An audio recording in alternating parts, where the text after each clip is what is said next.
Welcome to special interview. ఏదైతే TDP మహానాడుకు సంబంధించి, అదేవిధంగా ఎన్టీఆర్ శత జయంతి అండ్ దెన్ టీడీపీ 40 ఏళ్ల ప్రస్థానానికి సంబంధించి మనం సీక్వెల్ R24 సీక్వెల్ ఎపిసోడ్స్ చేస్తూ ఉంది అనలిస్ట్ అడుసుమల్లి శ్రీనివాసరావు గారితో కలిసి. సో ఈ రోజు కూడా ఆయన మన స్టూడియోలో ఉన్నారు. నెక్స్ట్ ఎపిసోడ్కి సంబంధించి ఇప్పటికే మనం 2 భాగాలు కూడా చూడడం జరిగింది, వినడం జరిగింది. ఏదైతే ప్రధానంగా NTR political entry and then ఆయన మూవీస్ నుంచి ఎలా వచ్చి సీఎం అయ్యారు, 8 నెలల్లోనే అధికారాన్ని ఎలా చేపట్టారు అనేది, అండ్ దెన్ తర్వాత చూసాం లక్ష్మీపార్వతి ఎపిసోడ్ ఎలా టీడీపీలో సంచలనం సృష్టించింది అనే అంశం కూడా మనం చూడడం జరిగింది. దెన్ ఈ రోజున అసలు చంద్రబాబు ముఖ్యమంత్రి అవడానికి దారితీసిన పరిస్థితులు ఏంటో కూడా మనం తెలుసుకుందాం అడుసుమల్లి గారి మాటల్లో. సార్ నమస్తే సార్. సార్ ప్రధానంగా చంద్రబాబు సీఎం కావడం అనేది మనం చూసాం. కాంగ్రెస్ నుంచి ఎన్టీఆర్ పార్టీ పెట్టిన తర్వాత ఆయన ఈ పార్టీలోకి ఎంట్రీ ఇచ్చి, సో అంతమంది పోటీని తట్టుకొని కూడా, దగ్గుబాటు లాంటి ఒక కాంపోనెంట్ని తట్టుకొని కూడా ఆయన సీఎం కాగలిగారు అంటే అసలు ఈ ఎపిసోడ్ దారితీసిన పరిస్థితులు ఏంటనుకోవాలి? ఇక్కడ మనం వ్యక్తులు ఎవరిని కించపరచలేం కానండి. పార్టీకి సంబంధించి ఎన్టీఆర్ గారి కుటుంబం గురించి కానీ, చంద్రబాబు నాయుడు గారు స్పెషల్. ఎలాంటి స్పెషల్ అంటే, ఆయన ఏదైనా ఒక సబ్జెక్టు, ఒక వ్యవహారాన్ని ఆయన చూసే విధానం వేరు, దాన్ని ఆచరించే విధానం వేరు, దాన్ని ఎలా హ్యాండిల్ చేయాలనేటువంటిది డిఫరెంట్గా ఉంటుంది. అప్పటికే అది సంచలనం చంద్రబాబు గారు ఆలోచన విధానం. ఎలాగంటే మనం ఇదివరకు ఒకసారి చెప్పుకున్నాం, పార్టీ కార్యకర్తల్ని చంద్రబాబు గారు ఎలా హ్యాండిల్ చేస్తారు, మిగతా వాళ్ళు ఎలా హ్యాండిల్ చేస్తారు, వాళ్ళతో ఎలాగ మమేకం అవుతారు, వాళ్ళతో ఎలాగ ఆయన కలిసిమెలిసి ఉంటాడో, వాళ్ళ అభిప్రాయాన్ని ఎలా స్వీకరిస్తాడో, వాళ్ళ అభిప్రాయాలు ఎలా గౌరవిస్తాడు అనేటువంటిది మనం ఇదివరకు ఒకసారి చెప్పుకున్నాం. ఇంకొక కలిసి వచ్చిన అంశం ఏంటంటే, చంద్రబాబు నాయుడు గారికి కేసీఆర్ గారు, చంద్రబాబు నాయుడు గారు గండిపేటలో ఈ కార్యకర్తల శిక్షణా శిబిరాలు నిర్వహించేవారు. ఎన్టీ రామారావు గారు ఆ బాధ్యత అప్పచెప్పారు. అప్పట్లో వీళ్ళు శిక్షణా శిబిరాలప్పుడు పార్టీకి సంబంధించిన అన్ని స్థాయిలోని కార్యకర్తలు, నాయకులందరూ కూడా గండిపేట శిక్షణా శిబిరాల్లో వీళ్ళు కలుసుకుంటూ ఉండేవారు. అప్పుడు ఖచ్చితంగా ఆఫ్ ది రికార్డులో పిచ్చాపాటిగా మాట్లాడుకున్నప్పుడు అప్పుడు మాత్రమే కార్యకర్తలు కానీ, నాయకులు కానీ మనోగతం చెప్తారు. దాన్ని గమనించేవాడు చంద్రబాబు గారు. గమనించి ఎవరైనా సరే మీరు నేర్చుకున్న విషయం కానీ, తెలుసుకున్న విషయాన్ని కానీ, దాన్ని తన భవిష్యత్తుకు పునాదిగా మార్చుకున్నవాడు నాయకుడు అవుతాడు, మహానాయకుడు అవుతాడు, లెజెండరీ పర్సన్ అవుతాడు. అదే ఆయన ఆచరించాడు. ఆయన ఎన్టీ రామారావు గారు కూడా అలాగే. ఆయన ఏదైతే సినిమాల్లో నటించి ప్రజలకు మంచి, ఇప్పుడు గతంలో ఎన్టీ రామారావు గారు హయాంలో హీరో కథానాయకుడు అంటే అన్ని మంచి లక్షణాలు ఉండి చివరకు మంచి విజయం సాధిస్తుంది అనేటువంటి గొప్ప సందేశం ఉండేది. ప్రజల మైండ్ సెట్ కూడా అలా ఉండేది. ఇప్పుడు గురించి మనం మాట్లాడుకోవడం అనవసరం. అప్పట్లో ఎంజి రామచంద్రన్ గారు ఉన్నారనుకోండి, ఆయన సినిమాలో సిగరెట్ తాగి దృశ్యం ఉండదు, మద్యం సేవించే దృశ్యం ఉండదు. అలాగా వాళ్ళు ఒక పోర్ట్రేట్, వాళ్ళ ఫిగర్నే వాళ్ళు అలా పోర్ట్రేట్ చేసుకున్నారు. అలాగే రామారావు గారు సినిమాల్లో కొన్ని దృశ్యాలు ఉన్నాయి ఇటువంటి, కానీ ఆయన మహామహిమాన్వితుడు, ఆయన దైవాంశ సంభూతుడు అన్నట్టుగా, ఆయన తప్పు చేయుడు, చివరికి మంచిగా గెలుస్తుంది అనేటువంటి దాంట్లో ఆయన సక్సెస్ అయ్యారు. Social message. కురు పితామహుడు భీష్ముడి పాత్ర వేసిన, పాండురంగడ మహత్యంలో కాళ్ళు చేతులు లేనివాడి కింద నటించిన, ఎక్కడ కూడా పాత్ర ఔచిత్యం అంటారండి. పాత్రకు తగ్గట్టుగా నటించేవాడు ఆయన. అంటే పాత్రను బట్టి నటించేవాడు. నేను హీరోని కాబట్టి, నేను కథానాయకుడిని కాబట్టి నాకే పాత్ర గట్టిగా ఉండాలి, మిగతా వాళ్ళకి ఉండకూడదని ఇప్పుడులాగా తోసేయకుండా పక్కనకే వాళ్ళ పాత్ర పరిమితి మేరకు వాళ్ళు నటించేవారు. అలాగైన ప్రజల మనసులో సుస్థిర స్థానం సంపాదించుకున్నాడు.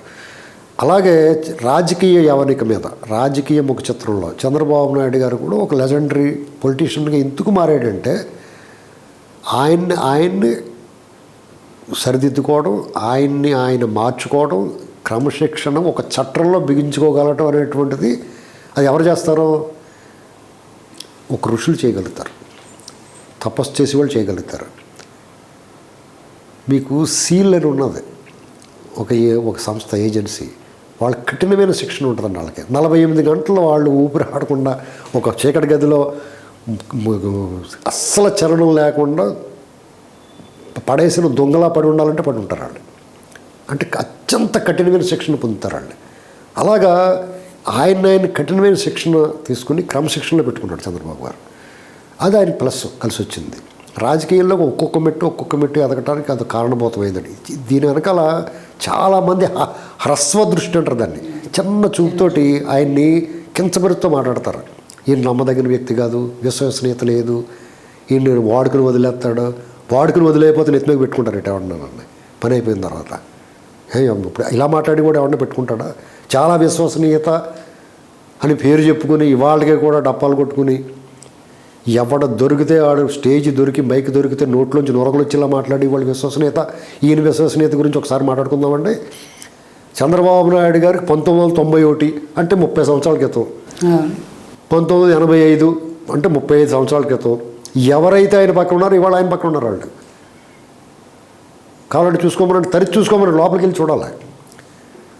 ఎవరో నేను నాలాంటి వాడో లేకపోతే అతను సీనియర్ పాత్రికేయుడు లేకపోతే చాలా సమాజంలో మేధావి లేదా పెద్ద ప్రొఫెసర్ వీళ్ళు అనుకున్న వాళ్ళు మాట్లాడేసిన దాన్ని నమ్మేసుకుంటా పోతే నేను చెప్పినా మీరు చెప్పినా పత్రికల్లో రాసినా ఒక్క క్షణం ఆలోచించాలా. గుడ్డది జైలు పడినాడు తలుపు తీయగానే సినిమా థియేటర్లో గేట్లు తిరగగానే లోపల పరిగెట్టినట్టు పోకూడదండి. ఒకసారి ఆలోచించుకోవాలి.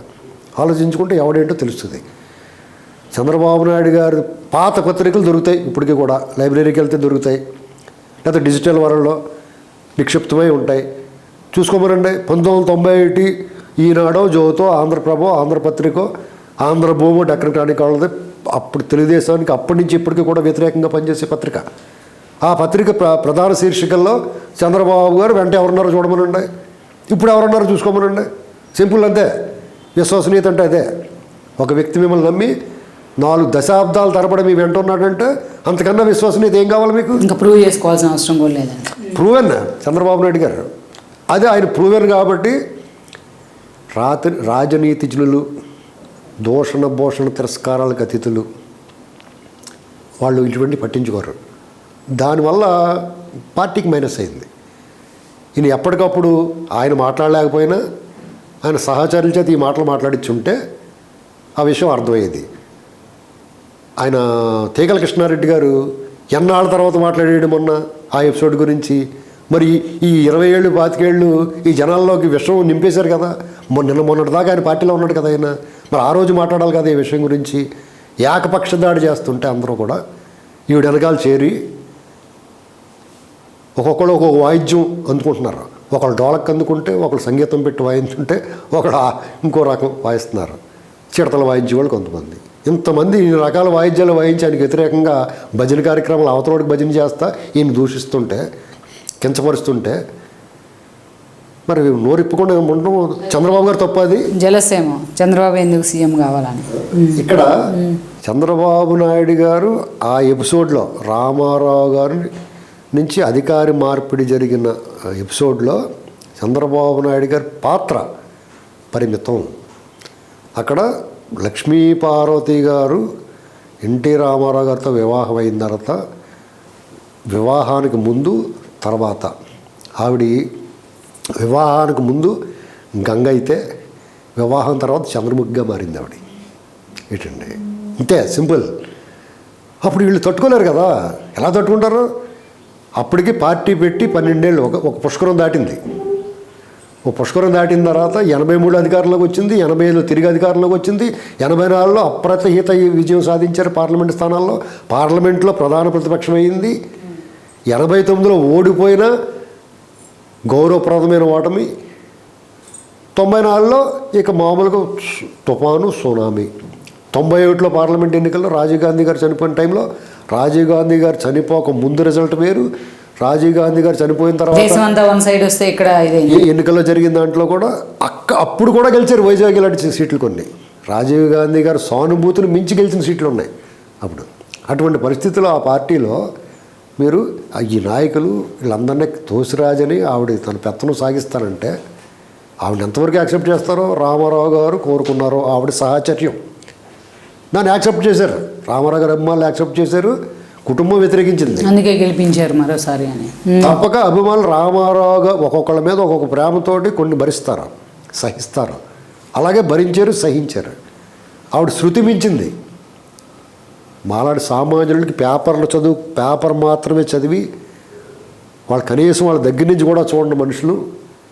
మాకు ఎలా తెలుస్తుందండి? పత్రికల ద్వారా తెలుస్తుంది. ఎవరో మా కాన్స్టిట్యున్సీ మాకు సంబంధించిన ఎమ్మెల్యే ఎవరో ఒకరు మాట్లాడుకుంటేనో నాయకుడు, మండల స్థాయి నాయకుడికి సంబంధాలు ఉంటాయి కదా, వాళ్ళతో మాట్లాడుకుంటూ ఉంటారు.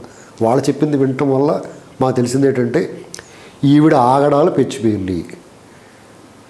ఇప్పుడు మీకు ఏదో సినిమాలో ఇంట్లో సినిమాలోనూ కథల్లోనూ చూస్తూ ఉంటాం. ఒక పెద్ద మనిషి ఎవరో వచ్చి మాట్లాడుతూ ఉంటారు. ఒకవేళ ఈయన ఏమైనా మాట్లాడుతున్నప్పుడు ఏమండి అని కాకెత్తా ఉంటుంది ఇంట్లో నుంచి. అలాగా మాట్లాడుతుంటే ఎన్టీ రామారావు లాంటి మేరు నగధీరుడు అసలు ఆ శిఖరం, ఆ శిఖరానికి పాకుడు కట్టేస్తే జారి పడిపోతారు కదా అది మంచి, అలాంటి పాకుడు ఇవిడి నాచు పెట్టేసినట్టు అనమాట. జారి పడిపోవటమే, ఆ శిఖరం చేరుకోలేటు అవడం. ఇలాంటి ప్రమాదం ఉన్నప్పుడు ఖచ్చితంగా వాళ్ళందరికీ ఇది కొంచెం ఇబ్బందికరంగా అనిపించి ఉండొచ్చు, ఆగడాలు భరించలేకపోయి ఉండొచ్చు. పైగా ఆవిడేమంది మరి ఇదివరకు చెప్పుకున్నాం లేదో, ఆయనకి మీకు విభేదాలు ఉన్నాయంట కదా చంద్రబాబు గారికి మీకు అని మీలాంటి జర్నలిస్ట్ ఎవరో ఆవిడని ప్రశ్నిస్తే, అదేంటి అల్లుడు గారికి మేము ఆర్థిక మంత్రి ఇచ్చాము కదా అంది. ఇచ్చేవేంటి ఆవిడెవరు ఇవ్వడానికి? Who is she? ఈ పార్టీని 95 రామారావు గారిని పదవీచ్యుతుడిని చేసి పార్టీని కాపాడిన ఎపిసోడ్ కంటే ముందే ఈ పార్టీని కాపాడిన వ్యక్తుల్లో ప్రథముడు చంద్రబాబు నాయుడు గారు. 84లో రామలాల్ గారి కోతి చేష్టల వల్ల జరిగింది విషయంలో. అటువంటిది ఇక్కడ రామారావు గారికి వ్యతిరేకంగా సమావేశాలు జరుగుతున్నాయి, ఇంటెలిజెన్స్ రిపోర్ట్లు వస్తాయి. చంద్రబాబు గారికి వెళ్తుంది ఇంటెలిజెన్స్ రిపోర్టు, చంద్రబాబు గారు పరోక్షంలో జరుగుతుంది ఇది కొంత. ఇక్కడ లక్ష్మీపార్వతి గారి కథనం ఒకటి ఉంది, అంటే ఆవిడ కూడా రాసింది. విజయ విహారం అని ఓ రమణమూర్తి ఉన్నాడు ఒకడు, వాడు 2 భుజాలకి పురుగుల ముందు కొట్టి స్ప్రేయర్లాగానే ఈ విషపు బుడ్లు తగిలించుకుని టీడీపీ మీద వాళ్ళ మీద చిమ్ముతూ ఉండేవాడు. ఇప్పుడు ఎలాగైతే పేడ ఆర్టిస్టులు గట్ట అలాగ ఉన్నారో, ఈ ప్రశాంత్ కిషోర్ లాంటివాడు ఆడో చిన్న ఇత్తనం మాట చిక్కుడు గింజలు లాంటివాడు. ఇలాగా మొదలెట్టిన దాంట్లో అతనిదే ఒక మంత్లీ ఉంటే ఆ మంత్లీలో ఆవిడ ఒకటి రాసింది. అందులో చెప్పింది ఏంటంటే, చంద్రబాబు నాయుడు గారు టిక్కెట్లు అందరికీ ఇప్పించేసుకుని తన వర్గాన్ని అంటే ఇక్కడ మనం చెప్పుకోవచ్చు, అక్కడ కూడా ఆ క్రెడిట్ చంద్రబాబు గారికి ఇవ్వాలి. ఎలాగా చంద్రబాబు గారికి అనుచరులు గాను, సహచరులు గాను, అభిమానులు గాను, ఫాలోవర్స్ గాను ఉంటారు కొంతమంది. 294 సీట్లు అనుకోండి పార్టీకి, అసెంబ్లీకి. అందులో రామారావు గారి వర్గం ఉంటుంది, దగ్గుబాటి వెంకటేశ్వరరావు గారు ఆయన వర్గానికి ఇప్పించుకోవాలి సీట్లు. అలాగే స్వభావంగా పార్టీ కోసం పనిచేసిన వాళ్ళు కొంతమంది ఉంటారు. చంద్రబాబు నాయుడు గారి వర్గం ఇలా ఉంటుంది. కొత్తగా ఈవిడ షేర్ కోసం వచ్చింది, నా వర్గం అంటానే. అంటే పట్టు చీరలు దగదగలాడే కంచి పట్టు చీరలు, రకరకాల ఆభరణాలు ఇవన్నీ తీసుకుని మరి ఆవిడ కూడా ఇవ్వాలి కదా సీట్లు. అంచేత ఆవిడ వర్గం శంకర పిచ్చయ్య ఇలాంటి వాళ్ళందరూ వచ్చారు. వచ్చినప్పుడు చంద్రబాబు గారు ఏం చేసి ఉన్నాడంటే, అప్పుడు నేనేమనుకుంటున్నానంటే, ఇలాంటివన్నీ అధిగమించాలంటే అప్పుడే రాజకీయం అంటే అదే. అది రాజకీయ నాయకుడు రాజకీయమే చేస్తాడు. లక్ష్యం తనను నమ్ముకున్న వాళ్ళకి ఎలాగ సీట్లు ఇప్పించుకున్నాడు అనేటువంటిది గుర్తుపెట్టుకోవాలి. ఎలాగంటే ఆయన్ని 3గా విభజించాడు వాళ్ళని. ఒకళ్ళని తన దగ్గర పెట్టుకున్నాడు, మిగతా ఇద్దరిని కొంతమంది దగ్గుబాటి వెంకటేశ్వర గారు అనుచరులుగానే, కొంతమంది లక్ష్మీపార్వతి గారు అనుచరులుగానే పంపించి వాళ్ళు కూడా ఫాలో అయ్యి వాళ్ళు అక్కడ సీట్లు సాధించుకుని వచ్చారు.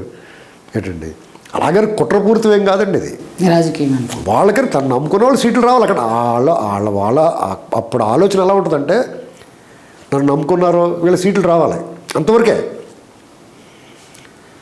ఇది ఆవిడ దీన్ని నెగిటివ్గా రాసింది. తన వాళ్ళను చొప్పించాడు, ముందే ఈ కుట్ర ఉంది అని. ముందు కుట్ర ఎందుకు ఉంటుంది? రామారావు గారిని ఎదిరించే సాహసం ఎవడు చేస్తారండి? పైగా ఈయన అధికారం ఈయన చేతులు ఎందుకు ఉండదు? స్వయంగా అల్లుడు రామారావు గారు ఈయన తెలివైనవాడు అని నమ్ముతున్నాడు, అంతకుముందు పార్టీని కాపాడాడని నమ్ముతున్నాడు ఆయన. అటువంటిప్పుడు రామారావు గారు ఎందుకు తోసేస్తాడు? లక్ష్మీపార్వతి గారు వివాహం చేసుకుంటే ముందు వ్యతిరేకించిన తర్వాత సర్దుకోవాల్సి వచ్చింది రామారావు గారి కోసం. అటువంటిప్పుడు వాళ్ళ విభేదాలు ఉండే అవకాశం లేదు. విభేదాలు వస్తే ఎవరి వల్ల వస్తాయి? కేవలం ఆవిడ వల్ల వస్తాయి. ఆవిడ తన వైఖరి తన పద్ధతి మార్చుకోకుండా కుటుంబంతో సఖ్యంగా ఉండి కిచెన్ క్యాబినెట్ నడిపించకుండా తనకు సంబంధించిన కొంతమందికి అనర్హులకు సీట్ ఇవ్వాలంటే ఇబ్బంది కదండి కొంతమందికి. ఇలాంటి పరిస్థితుల్లో చంద్రబాబు నాయుడు గారికి రామారావు గారికి వ్యతిరేకంగా గ్యాదర్ అవుతున్న విషయం తెలిసిన తర్వాత చంద్రబాబు నాయుడు గారు ఆందోళన వచ్చింది. ఇది ఎలా పెట్టాలి? అటు చూస్తే మామగారు రాజకీయ పార్టీ అధ్యక్షుడు ఎన్టీ రామారావు గారు ఒక శిఖరం. ఆ శిఖరాన్ని ఏం చేస్తే ఏం జరుగుద్దో, పార్టీ ఏమైపోద్దో, ఇంత అద్భుత విజయం సాధించిన తర్వాత పార్టీ 3 నాళ్ళు ముచ్చట అవ్వకూడదు అనేటువంటిది వాళ్ళ ఆందోళన ఉంటుంది. ఇక్కడ ఈ ఎమ్మెల్యేలు కానీ ఈయన సహచరులు కానీ పార్టీలో పెద్దలు కానీ అశోక్ గజపతిరాజు గారు, మాధవరెడ్డి గారు ఇలాంటి వాళ్ళందరూ కూడా అసలు సహించలేకపోతున్నారు ఇవ్వండి. రామారావు గారు కాళ్ళకి మొక్కడానికి వాళ్ళకి ఏ అభ్యంతరం లేదు. రామారావు గారు చెప్పింది తూచా తప్పకుండా పాటించడానికి వాళ్ళకి ఏమీ అభ్యంతరం లేదు. ఆయన మంచి నిర్ణయం తీసుకున్నా, ఆయన ఒకవేళ అనుచిత నిర్ణయం తీసుకున్నా కూడా దాన్ని అమలు చేయడానికి వాళ్ళు ఏమీ సందేహించరాళ్ళు. కానీ ఈవిడి మాట అంటే వాళ్ళకి పొడగెట్టట్లేదు అసలు. ఎందుకంటే ఆవిడ అనవసర జోక్యం. ఆవిడ్ని రామారావు గారు సాధారణచారిణి అలాగ ఉండమని కోరుకున్నారు, ప్రజలు కూడా కోరుకున్నారు, అతనే యాక్సెప్ట్ చేశారు. ఆవిడ ఆ పాత్ర పరిధి దాటి బయటకు వచ్చినప్పుడు ఎందుకు సహిస్తారండి? సహించలేకపోయారు.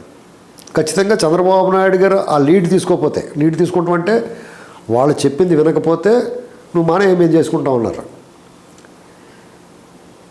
అప్పుడు ఆ జరిగిన ఎపిసోడ్ తీగల కృష్ణారెడ్డి గారు చాలా స్పష్టంగా చెప్పారు ఏం జరిగిందో. చాలా లేట్గా ఇప్పటికి అర్థమైంది చాలామందికి. మాలాంటి వాళ్ళు కొంతమంది అబ్జర్వ్ చేసాం, ఈ పాపం ఈయనేం తప్పలేదని. కానీ అక్కడ ఒక ట్రిపీజియం ఫీట్ జరిగింది. ఏంటంటే అక్కడ సమావేశం కానీ, వైస్రాయ్లో మీటింగ్ కానీ, ఇదంతా కూడా సర్కస్లో ట్రిపీజియం ఫీట్ అంటారండి. అంటే ఉయ్యాల ఫీట్ అనమాట. సర్కస్లో ఉయ్యాల ఫీట్ చేస్తారు కదా, ఈ ఉయ్యాల ఊగుతా వదిలేసి ఇంకో ఉయ్యాలు పట్టుకుంటారు, మళ్ళీ వాళ్ళు ఇంకొకళ్ళు పట్టుకుంటారు. అలాగా ఆ ఫీట్ చేస్తారు. ఆ ఫీట్ చేసినప్పుడు వాళ్ళకి ఏమైనా ప్రమాదం జరిగితే కింద వల ఉంటుంది. కానీ ఈ రాజకీయంగా ఈ ట్రిపీజియం ఫీట్లో కింద వల ఉండదు. పొరపాటుని మిస్ అయితే కింద పడి తలబగిలి చావటమే, అంటే పతనం అయిపోవటమే. అలాంటి డేరింగ్ స్టెప్ తీసుకున్నారు వీళ్ళంతా. కానీ వైస్రాయ్ ఎపిసోడ్కి లీడ్ చేసిన పరిస్థితులు కానీ ఇప్పటికీ కూడా చంద్రబాబు గురించి చెప్పాలంటే, చంద్రబాబు గురించి విమర్శించాలంటే అందరికి ఆయుధం ఏంటంటే వైస్రాయ్ ఎపిసోడ్. సొంత మామ మీద చెప్పులు వేయించాడు అని. వైస్రాయ్లో సమావేశం ఉందని ఎవరు అక్కడికి పిలిచారు, ఎవరు ఏర్పాటు చేశారు అనేటువంటిది ఇప్పటికీ $1 మిలియన్ ప్రశ్న. ఆ సందేహాలకి ఇప్పటికీ పరిష్కారం లేదు. దాన్ని ఎవరు చెప్పాలో ఈవెన్ చంద్రబాబు గారు కూడా ఏర్పాటు చేయలేదు. అది ఎవరు ఏర్పాటు చేశారనేటువంటిది ఎవరికి తెలియదండి ఇప్పటికీ. అలా ఏదో రోజు తీగల కృష్ణారెడ్డి గారి మాదిరిగా నేనే అంటే చూడండి, అఖండాల బాలకృష్ణ అలాగే ఎవరో ఒకళ్ళు బయటకు వచ్చి నేనే చేశానని చెప్తాడని చూస్తున్నాను నేను. అయితే అక్కడైతే సమావేశం గ్యాదరింగ్ జరిగింది. ఆ వైస్రాయ్ వటలాయని కూడా తెలుగుదేశం సానుభూతిపరుడు కాబట్టి మా వటలు కూర్చుండే కావాలితేనండి, ఆ వటలు వాడుకుంటూ ఉన్నా అక్కడ కూర్చున్నారు అనుకుంటున్నాను. ఇది దావానంలో మీరు పుచ్చిందంటే పురుగట్టేసింది అంటారు కదా జర్నలిస్టులు. అలా ఇక్కడ సమావేశం జరిగిపోతుంది, ఎన్టీ రామారావు గారికి వ్యతిరేకంగా గ్యాదర్ అయిపోతున్నారు అనేటువంటిది ఇప్పుడైతే డైరెక్ట్గా ఇప్పుడు ఉక్రెయిన్ యుద్ధాన్ని ఎలాగైతే మనకి స్టూడియోలో తీసుకొచ్చేస్తున్నారు అలా చూపించేద్దరు కొన్ని ఛానల్స్. మురుగైన సమాజం అని చెప్తూ ఉంటారు కొంతమంది, మురుగైన అలా చూపించేద్దరు. ఆ అదృష్టం కలగలేదు, మాకు చూడటం కుదరలేదు అంతానే, ఆ ప్రత్యక్షంగా చూడటమే. కానీ అయితే హరికృష్ణ గారికి బాలకృష్ణ గారిని వాళ్ళు ఎవరి మాట అయితే వింటారో వాళ్ళు వెళ్ళి తీసుకొచ్చారు. ఆ తీసుకొచ్చిన వాళ్ళకి ఎవరు ఆదేశాలు నువ్వు తీసుకురా అని. యార్లగడ్డ లక్ష్మీప్రసాద్ గారు లాంటి వెళ్ళి బాలకృష్ణ గారిని వాళ్ళు తీసుకొచ్చాడు. హరికృష్ణ గారు మోహన్ బాబు లాంటి వెళ్ళి తీసుకొచ్చాడు. ఏదో జరిగిపోతుందని. వాళ్ళు ఎవరికి కూడా రామారావు గారిని దింపేద్దాం, రామారావు గారికి వ్యతిరేకంగా జరుగుతుందని కాదండి. ఇక్కడ ఏదో సమావేశం జరుగుతుంది లక్ష్మీపార్వతి గారికి వ్యతిరేకంగా. అది ఇక్కడ పాయింట్ ఏంటి తెలుసా? అది ఎన్టీ రామారావు గారికి వ్యతిరేకంగా కాదు ఆ సమావేశం, లక్ష్మీపార్వతి గారికి వ్యతిరేకంగా జరుగుతుంది సమావేశం. అప్పుడు లైక్ మైండెడ్ వీళ్ళందరికీ ఒళ్ళు మండిపోయి ఆవిడ పేరు చెప్తే కూడా ఒళ్ళంతా శివసేవలు ఆడిపోతున్న వాళ్ళు డెఫినెట్గా వస్తారు ఆసక్తి. కానీ ఎందుకు రారు? వచ్చిన తర్వాత దగ్గుబాటి వెంకటేశ్వర గారు వచ్చారు, పురంధరేశ్వర గారు వచ్చారు, చంద్రబాబు గారు వచ్చారు. మధ్యలో కొన్ని మంతనాలు, రాయబారం, సంజయ్ రాయబారం, శ్రీకృష్ణ రాయబారం ఇవన్నీ జరిగినాయి రామారావు గారి దగ్గరికి. కృష్ణకాంత్ గారు లాంటి వాళ్ళు కూడా మాట్లాడారు. జయప్రకాష్ నారాయణ గారు కూడా కొన్ని విషయాలు చెప్పారు. వాళ్ళు కూడా కొంత మీరు ఈ విషయంలో కొంచెం కాంప్రమైజ్ అవ్వాలని చెప్పినట్టుగా ఆయన చెప్పున్నారు. రామారావు గారు మొండిగా వ్యవహరించారు ఈ విషయంలో. రామారావు గారు ఇప్పుడు కోట్లాది మంది ప్రజల ఆశాదీపం పార్టీ, కోట్లాది మంది ప్రజల యొక్క రామారావు గారి పార్టీ కాదండి అది. రామారావు గారు ప్రజల గుండెల్లో ఉన్నాడు, ప్రజల పార్టీ కింద మారిపోయిందండి అది. బడుగు బలహీన వర్గాల వేదిక అయిపోయింది. రామారావు గారు సామాజిక విప్లవకారుడు, ఆ విప్లవానికి నాయకత్వం వహించాడు. ఆ విప్లవం ఆయన చేతిలో ఉండదు ఇంకా. అటువంటిప్పుడు ఖచ్చితంగా నాయకుడి కాంప్రమైజ్ అవ్వాలి, ఆ పార్టీని కాపాడాలి. ఆ పార్టీని కాపాడాల్సిన బాధ్యతని ఈవిడ మాయ చేసిందో, మత్తు పెట్టిందో, ఏం చేసిందో తెలియదు. కానీ ఆయన ఆ మాటకి స్టిక్ ఆన్ అయిపోయాడు ఆవిడ పట్ల. ఈ విషయంలో కూడా ఆయన పురుషోత్తముడు రామారావు గారు. ఏంటంటే నన్ను నమ్మింది, నేను మాట ఇచ్చాను, ఆ విషయంలో ఆయన కట్టుబడి ఉన్నాడు. ఆ విషయంలో ఆయన నిజంగా గొప్పవాడు, రాముడి కంటే కూడా. ఈ మాట అంటే కొంతమంది బాధ వస్తుందేమో. రాముడు తన భార్యని ఎవరో పామరుడు కించపరిస్తే, అనుమానిస్తే దానికి అగ్ని పరీక్షకి, అయ్యో నుంచి సీతకి అగ్ని పరీక్ష కోరాడు రాముడు. కానీ ఏంటి రామారావు గారు సమస్తము పార్టీ కార్యకర్తలు, సమస్త పార్టీ కుటుంబం అంతా వ్యతిరేకించినా కానీ తను నమ్ముకుని వచ్చిన వ్యక్తికి తను అండగా నిలబడ్డాడు. ఇక్కడ హైలైట్ రామారావు గారు అవ్వట్లేదు. రామారావు గారు భుజం మీద తుపాకు పెట్టి చంద్రబాబు గారిని కాలుస్తారు, వాళ్ళ కుటుంబాన్ని కాలుస్తారు. రామారావు గారిని కుటుంబం చూసుకోలేదంటారు. బుద్ధి జ్ఞానం ఉందండి వీళ్ళకి. రామారావు గారిని ఒకళ్ళు చూసుకోవాలా? రామారావు గారి దగ్గరికి వచ్చి ఇంకొకళ్ళు చూసుకోవాలి. ఆయన ఎంత అభిమానధనుడండి. మీకు కావాలంటే చూడండి, ఏ వృద్ధుడైనా మీరు చెయ్యి సాయం ఎత్తారంటే చెయ్యి విదిలించుకుంటాడు. ఆయన నడవగలిగినంతసేపు ఇంకోళ్ళు సాయం కోరడం. రామారావు గారికి అది ఏ వృద్ధుడు కూడా. అలాంటిది అటువంటి రామారావు గారు లాంటి పర్సన్ భోజనం పంపించలేదు, సపరీళ్ళు చేయలేదు. ఆయన సపరీళ్ళు చేయాలంటే పరిచారకుల్లో లోటు ఆయనకి. ఇలాంటివన్నీ వదిలేసి మాట్లాడతారు. ఇక్కడ రామారావు గారు విషయం, ఆవిడ విషయంలో కట్టుబడిపోయి వీళ్ళు నేను గెలిపించాను, నన్ను ధిక్కరిస్తారా, ధిక్కారం సైతున అనేటువంటిది ఒక అహం బ్రహ్మస్మి అనేటువంటిది ఎంతటి గొప్పవాడినైనా సరే ఒక్క క్షణం ఆలోచన రహితంగా చేసేస్తుంది. అది ప్రమాదం వచ్చింది. చంద్రబాబు గారు కానీ అనేక మంది నాయకులు కానీ మీరే మా నాయకుడు, మీరే ఉండండి, ఆవిడ పాత్ర పరిమితం చేయండి అని అడిగారు. ఎందుకు చేయకూడదు? ఆవిడకి ఏంటి సంబంధం? ఆవిడెవరు అసలు? అక్కడ ఇబ్బంది వచ్చింది. తప్పనిసరి పరిస్థితుల్లో దగ్గుబాటి వెంకటేశ్వరరావు గారు, చంద్రబాబు నాయుడు గారు. కానీ ఆయన ఇద్దరినీ సార్, రెండు కళ్ళు చంద్రబాబు కానీ దగ్గుబాటి కానీ అల్లుళ్ళు ఇద్దరిని, పిల్లల్ని కూడా దగ్గర రాని ఎన్టీఆర్ అల్లుళ్ళు ఇద్దరిని దగ్గరికి చేర్చుకున్నారు అనేది కదా ముందు నుంచి చెప్తారు. కానీ అక్కడ దగ్గుబాటిని ఓవర్కమ్ చేసి చంద్రబాబు అయిపోయి మిగిలిన వాళ్ళంతా మొగ్గడానికి కారణం ఏంటంటే ఏం చెప్తారు? వాళ్ళ విధానం అండి, వాళ్ళ వైఖరి. చంద్రబాబు నాయుడు గారు మధ్యతరగతి నుంచి నార్మల్ సాధారణ కుటుంబం నుంచి వచ్చాడు. ఆయన్ని మిగతా వాళ్ళు కూడా ఓన్ చేసుకుంటారు. అప్పటికే పార్టీలో 90% మధ్యతరగతి నుంచి సాధారణమైన వాళ్ళు, ఎమ్మెల్యేలైన వాళ్ళు, మంత్రులైన వాళ్ళు వచ్చిన వాళ్ళే. వాళ్ళు మనమైనా సరే దగ్గుబాటి వెంకటేశ్వరరావు గారు బాగా సంపన్నుడు, జమీందారులు. ఆయనతోటి మిగతా వాళ్ళు మమేకం అవ్వడానికి కొంచెం గ్యాప్ ఉంటుంది. ఆ గ్యాప్ ఈయనకి అడ్వాంటేజ్. దాన్ని ఈయన ఏమి లాక్కోలేదు ఎవరినండి. ఇప్పుడు మనం అక్కడ వాళ్ళు అభిమానించడానికి చంద్రబాబు గారు ఏం చేస్తాడండి, ఇక్కడ మీకు అక్కడ జరిగిన విషయం ఏంటంటే పార్టీ అధ్యక్షుడు ఎవరు ఉండాలి అనేటువంటి విషయం దగ్గర అక్కడ ఒకళ్ళు ప్రపోజ్ చేసుకోవాలి.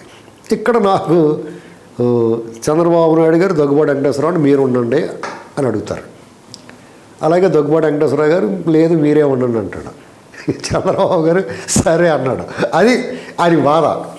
దగ్గుబాటి వెంకటేశ్వరరావుకి అంతకు మించిన బాధ ఏం లేదు. ఆయన చంద్రబాబు గారు ఏం మోసం చేయలేదు. అంటే చంద్రబాబు గారు మీరు ఉండండి వెంకటేశ్వరరావు గారు అన్నప్పుడు కాదు మీరే ఉండండి అనేటువంటిది ఒక డ్రామాటికల్గా ఉంటుంది, కొంచెం నాటకీయత ఉంటుంది. అంటే జనాలకి కామన్గా. అప్పుడు చంద్రబాబు గారు మీరు ఉండండి అన్నప్పుడు చంద్రబాబు గారు సరే అనకుండా లేదు కుదరదు మీరే ఉండాలని వాళ్ళని కోరుకున్నాడు. ఆయన అలాగ అనలేదని కోపం వచ్చింది ఆయనకి. అంతే తేడా. అది ఆటోమేటిక్గా తర్వాత గ్యాప్ వచ్చేస్తుంది. అనేక అంశాలు జరిగినాయి. ఆ డాక్టర్ గారి ఇంటి మీదకి వెంకటేశ్వరరావు గారు వెళ్ళటం, అక్కడ గొడవ జరగటం. మరి దగ్గుబాటి వెంకటేశ్వరరావు గారు లెవెల్ ఏంటి, ఆ డాక్టర్ ఆ లెవెల్ ఏంటి? ఇప్పుడు పార్టీ చంద్రబాబు నాయుడు గారు అన్నా కూడా ఆ విషయంలో కొంచెం చేయాలి. ఏంటో నువ్వు డబ్బులు దొబ్బేసి వజ్రాలు కట్ట దొంగిలించి నువ్వు దగ్గుబాటి వెంకటేశ్వరరావు మా అన్నగారిని నువ్వు రోడ్డు మీద నిలబెట్టి మాట్లాడతావు అని చెప్పేసి అది జగన్మోహన్ రెడ్డి తలకిందలకి అలాంటి కట్టించేసేవాడు. ఇప్పుడు అసలు అలా మాట్లాడరు, అన్నీ పంపించేస్తారు. ఇలాంటివి కొన్ని జరిగినాయి. ఇక్కడ ఈ ఎపిసోడ్ జరిగిన తర్వాత రామారావు గారు సహజంగానే తీవ్ర ఆగ్రహం వస్తుంది. ఆ కోపంలో ఖచ్చితంగా కొన్ని మాటలు మాట్లాడాడు. చంద్రబాబు గారి గురించి ఖచ్చితంగా మాట్లాడాడు. మాట్లాడతారు, ఎవరైనా మాట్లాడతారు. మీరైనా నేనైనా ఎవరైనా మాట్లాడతాం కోపంలో. ఆ ఆగ్రహానికి అగ్నికి ఆజ్యం పోసింది ఆవిడ వెనకాల కూర్చొని. అయింది. ఆయన చనిపోయారు రామారావు గారు చనిపోవటం ఇవాళకి కొంతమంది సందేహాలు ఉన్నాయి, రకరకాల సందేహాలు. అది దాన్ని పెద్ద చేయలేదు. ఒక గొప్ప మహాభినిష్క్రమణం. దాన్ని ఇలాంటి నీచ మానవుల వ్యాఖ్యలతోటి దాన్ని పెద్ద చేసి వాళ్ళకి అనవసర ప్రాముఖ్యత ఇవ్వకూడదని చెప్పి చంద్రబాబు గారు అవును, కొన్ని పేపర్స్ ఆ రోజున పేదవాడి అన్నంగిన్ని దొరికిందని కూడా టైటిల్స్ పెట్టిన సందర్భం విడిచిపెట్టేసి దీన్ని ఈ వివాదాన్ని ఇంకా పెద్ద చేయకూడదు అనేటువంటిది ఆయన ఉద్దేశం. ఈ వార్తల్లోకి తీసుకొచ్చి ఇంకా నీచమైన ఏమైనా వినాల్సి వస్తుందేమో, ఆయన పరువు ప్రతిష్టలకు భంగం కలుగుద్దేమో చాలా పెద్ద మనసుతో చంద్రబాబు గారు వాళ్ళు విడిచిపెడితే ఆవిడే అనవసరంగా భయపడి ఆవిడే కొంతమంది చెప్పింది, కొన్ని టీవీ ఛానల్స్లో మాట్లాడింది ఆవిడ, డబ్బంతా కూడా వాళ్ళకి పంపించాను. దాని అర్థం ఏంటండి? అనాధికారికంగా లెక్కలేని డబ్బు ఉన్నట్టే కదా అక్కడ. అంటే రామారావు గారి క్యారెక్టర్ని ఎవరు అసాసినేషన్ చేసినట్టు చంద్రబాబు గారు ఒక్కరోజు మాట్లాడా రామారావు గారికి వ్యతిరేకంగా ఆనాటి నుంచి ఈనాడు వరకు రామారావు గారి నుంచి పదవి ఈయన పార్టీని కాపాడడానికి కోసమో ప్రజాస్వామ్య పరిరక్షణ దేనికనగానే ఉన్నాయి. ఆయన పదవి చేపట్టిన తర్వాత రామారావు గారి గురించి వ్యతిరేకంగా ఒక్క మాట మాట్లాడినట్టు దాఖలా చూపించండి చంద్రబాబు గారు. ఎప్పుడైనా మాట్లాడారా? ఈవిడ ఎన్నిసార్లు మాట్లాడిందండి? ఇంట్లో డబ్బు ఉంది, ఆ డబ్బుని ఎవరో చీపురు బిల్ల అయిన ఒక ఆయనకి తీసుకెళ్ళాడు, ఇంకొక ఆయనకు కొంత బ్యాగుల్లో సర్దిచ్చాము, ఫుల్గా 500 నోట్లు అప్పుడే వచ్చినాయి కొత్తగానే, ఫుల్గా ఇరుకిరుగ్గా పెద్ద మనిషి పడుకుని అంత బ్యాగులో సర్దిచ్చాము. తర్వాత చంద్రబాబు గారు ఏమైనా దాడి చేసి మొత్తం పట్టుకుపోతాడేమో భయం. ఆ భయం ఎందుకు ఉండాలి నీకు? మీలో తప్పు లేకపోతే ఆ డబ్బు అంతా సక్రమైంది అయితే ఆ నగలో మడులు మాణిక్యాలు నగలు అన్నీ ఏమైపోయినాయి? ఎక్కడికి వెళ్ళినా వడ్డాణాలు, నెక్లెస్లు, గాజులు, పట్టు చీరలు ఇవన్నీ కదా బహుమతులు. ఇది పబ్లిక్ కదా, ఓపెన్గా చూశారు కదా.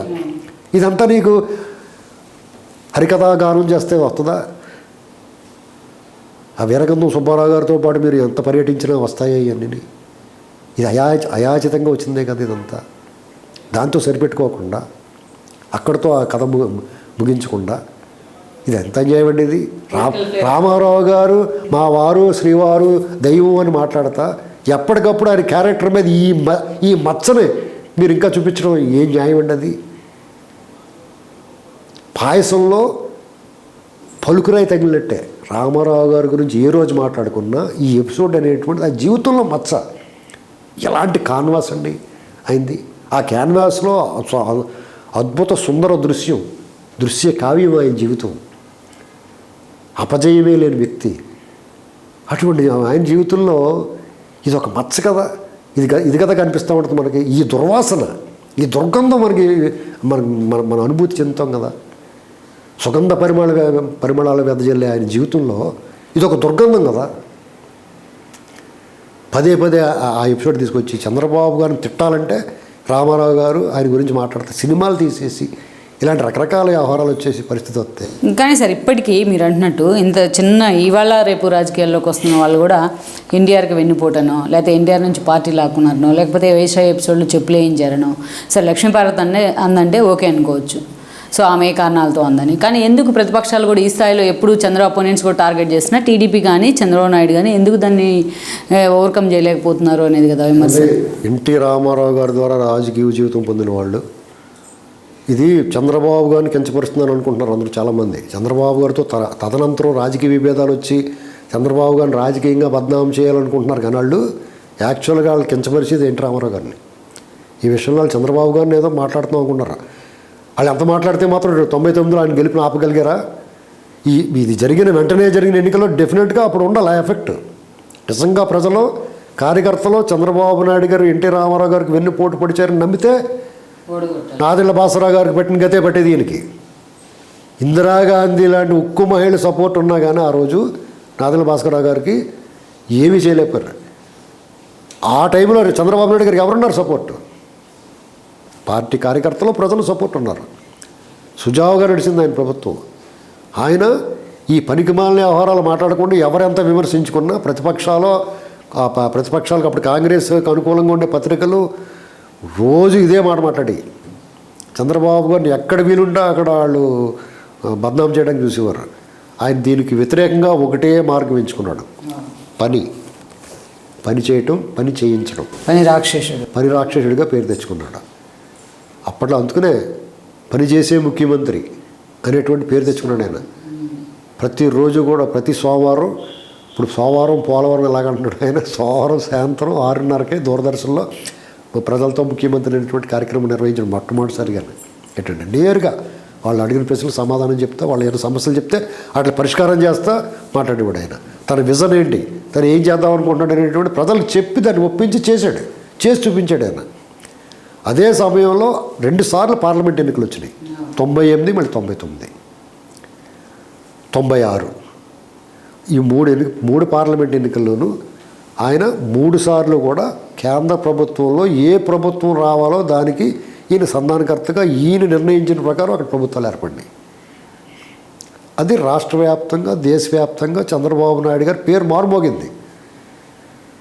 కాంగ్రెస్కి బీజేపీకి వ్యతిరేకంగా ఇప్పుడు కేసీఆర్ గారు ఏదైతే కూటమి కడదాం అనుకుంటున్నాడో అది 5 ఏళ్ల క్రితం చంద్రబాబు గారు చేసి చూపించాడు, అది సక్సెస్ అయ్యాడు.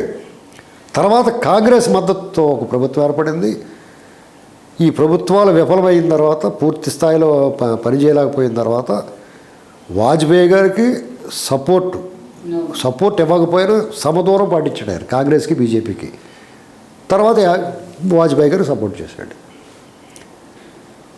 ఇలాగా 3 ప్రభుత్వాల్లో ఆయన భాగస్వామ్యం ఉన్నది. ఆయనే సంధానకర్తగా వ్యవహరించాడు, సమన్వయకర్తగా వ్యవహరించాడు. అప్పుడు దేశవ్యాప్తంగా మారుమోగింది ఆయన. ఇలాగ రాజకీయాలు ఒకటే చేస్తూ కూర్చోకుండా ఆయనకు ఒక అవకాశం వచ్చింది. జ్యోతి బసు గారికి అవకాశం ఇచ్చారు అక్కడ. ఆయన మాకు వద్దన్నారు పార్టీ. తర్వాత వాళ్ళు విచారించారు, చింతించారు. అలాగే చంద్రబాబు నాయుడు గారిని అడిగారు, నాకు రాష్ట్రం ముఖ్యం, రాష్ట్రాన్ని అభివృద్ధి చేసుకుంటాం, నాకు ఈ పదవి అవసరం లేదని చెప్పేసి ప్రధాన పదవిని ఆయాచితంగా తీసుకో, మీరు ఉండండి అని అందరూ ముక్త కంఠంతో అడిగితే, అన్ని పార్టీలు అడిగితే వద్దన్న వాళ్ళలో జ్యోతి బసు గారు ఉన్నాడు, సిపిఎం పార్టీ, చంద్రబాబు నాయుడు గారు ఉన్నారు టీడీపీ పార్టీ, రాహుల్ గాంధీ ఉన్నాడు కాంగ్రెస్ పార్టీ. ఈ దేశంలో ఈ 3 ప్రధానమంత్రి పదవి వరించి వస్తే వాళ్ళు వద్దనుకున్నారు. ఇప్పుడు చూస్తున్న మహామహులు వాళ్ళు గురువుగారు 2 చేతులతో వెనక్కి నెట్టేసి వాళ్ళు వచ్చి కూర్చుంటున్నారు. అద్వానీ లాంటి కురుపితామహుడు భీష్ముడు లేని భారతం లేదు. అద్వానీ లేని బీజేపీని ఊహించుకోండి మీరు. అంపసాయి మీద ఉండి కూడా భీష్ముడు వాళ్ళ అభిమానుల్ని, వాళ్ళ వంశాన్ని నిలబెట్టుకోవడానికి విశ్వప్రయత్నం చేశాడు. ధర్మం వైపు నిలబడడానికి ప్రయత్నం చేశాడు. అధర్మం వైపు యుద్ధం చేసినా ఆయన మనసు తనువు అధర్మం వైపు ఉన్న, మనసు ధర్మం వైపు ఉంది. అందుకని ధర్మం విజయం సాధించిందండి. ఇప్పుడు అద్వానీ గారి పరిస్థితి కూడా అదే. ఆయన తనువు అధర్మం వైపు ఉంది, మనసు ప్రజల వైపు ఉంది. కానీ ఈ ఆధునిక యుగంలో ఈ భీష్ముడిని ఈయన అనుకున్నది మరి ఏమవుద్దో చూడాలి. కానీ సార్, ఇందాక మీరు మాట్లాడుతూ ఈ బిట్వీన్ ద లైన్ చంద్రబాబు చేతిలోకి టీడీపీ వచ్చిన తర్వాత మళ్ళీ ఎలక్షన్కి వెళ్ళే సమయంలోనే అన్నా టీడీపీ, ఎన్టీఆర్ టీడీపీ పార్టీలు కూడా వచ్చాయి.